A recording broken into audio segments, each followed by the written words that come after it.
Lower-income consumers facing increased economic stress and mortgage delinquencies are up. Overall credit balances are increasing as we head into the important holiday shopping season. I'm Jeff Richardson, host of Credit Gauge Live, and as always, I am joined by my colleagues Susan Fay, Atif Mirza. It's November in New York City. No better place to be, but let's get right into the questions.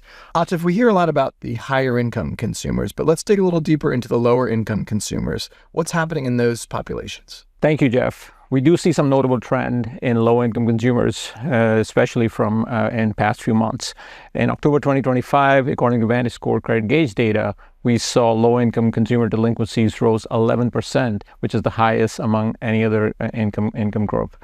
Now, this is a big shift from last year, where we saw high-income consumers leading the charge in delinquencies, and we see that shift is now towards clearly towards the low-income consumers. Susan, the next question to you. We are in the mecca of holiday shopping, New York City. How are consumers managing their credit as we head into this part of the year? Thank you, Jeff. What we saw in October is that the average VantageScore credit score remained at 701, which is a level it's been at for the last few months. So it's remained stable. And as we enter into the holiday shopping season, overall credit balances continue to inch higher. In October, balances reached a new all-time high, which shows us that consumers are continuing to spend. There's a sustained demand for borrowing, even as interest rates remain elevated. What it looks like is happening is consumers are using credit to cover expenses in a market where there's slower wage growth and higher living costs. Really interesting, Susan. Implies that perhaps there could be some slower spending this holiday season. We'll continue to monitor that. Atif, last question over to you. Let's talk about the mortgage sector. How are consumers doing with their mortgages? Yeah, so we starting to see stress building up in mortgage space as well. From early stage to late stage, mortgage delinquencies rose year over year. What really stands out is the 60 to 89-day past due, which is where borrowers are late 2 months in a row. That category, we saw a 12.1% increase year over year, which is the highest among any other credit product. So what's driving this? It really comes down to a few things. The mortgage payment itself is big. We see high interest rates are adding to the cost of living burdens, and job market is softening, as Susan already mentioned that. This all comes down to having a stress building up in the mortgage space.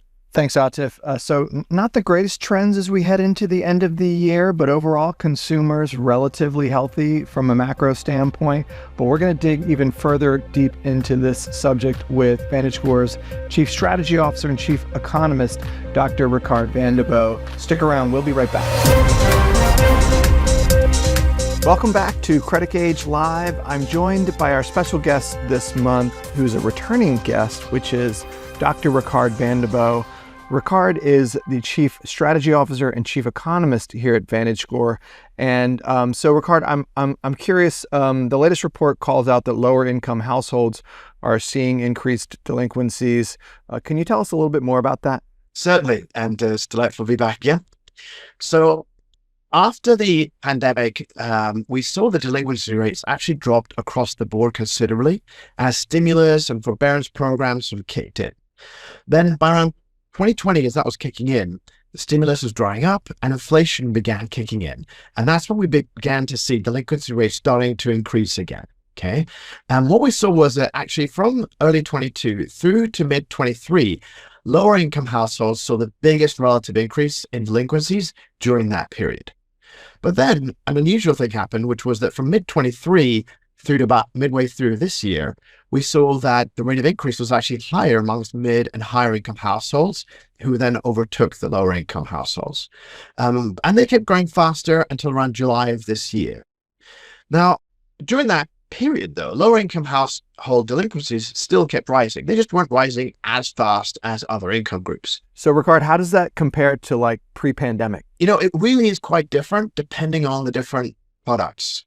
So if you look at credit card, for instance, you need to go all the way back to 2010 to see delinquency rates as high as it is now for lower income households. The same is true in auto, which we've also spoken about previously. On the other hand, personal loans, they're a bit higher than the pre-pandemic average, but not as alarmingly high as auto or credit cards. And first mortgages, they're actually at around about the same levels that they were in 2018 or 2019, but they're still increasing. So what's driving these changes? It's about affordability. So for so many of these households, costs have really outpaced any income increases, right? So if we look back to 2020 to 2023, we saw record-breaking rent increases during that period. And that's people's biggest outlay. We've also seen the cost of car ownership and lending costs for cars have increased very substantially. So when they're seeing the biggest items that they have to make monthly payouts for increase that much more than their income, then they get really squeezed on everything else. Thank you, Rikard. Really appreciate your insights on that topic. And that's a wrap for this month's episode of Credit Gauge Live. As always, you can go to our website at VantageScore.com to use the Credit Gauge tool directly or download our analysis. And until next month, I'm Jeff Richardson, host of Credit Gauge Live.